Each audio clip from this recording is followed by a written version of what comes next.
Ebyagamba Right Reverend Banja Moses omumbali ono batebekanisiza okwijuka ekiro ky'abajulizi aha rubaju rw'abakristaayo.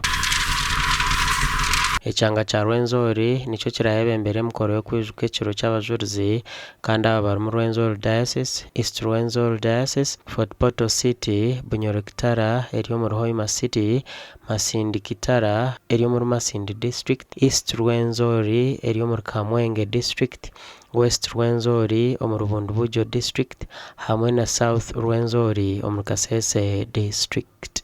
Bannaffe batambudde kuva mu Western, Eastern, Northern region naye mu Central wano tubakubiriza. Naffe osobola okutambula ne weewaayo omulundi guno.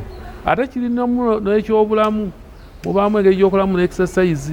Okwetebekanisa kwatandikire kandi omwanya oguriyo nigutereezebwa okugira ngu abaramagi bashange guboniire konka nibakyetaaga sente kubabaasa kukora gye. Tukyayagala ensimbi nyingi kubanga bannaffe abali ku forefront ey'okuteekateeka bantegeezezza nti tukyetaaga ensimbi nyingi weewaawo mulimu n'eza gavumenti batusuubiza nabo okutuwa ensimbi.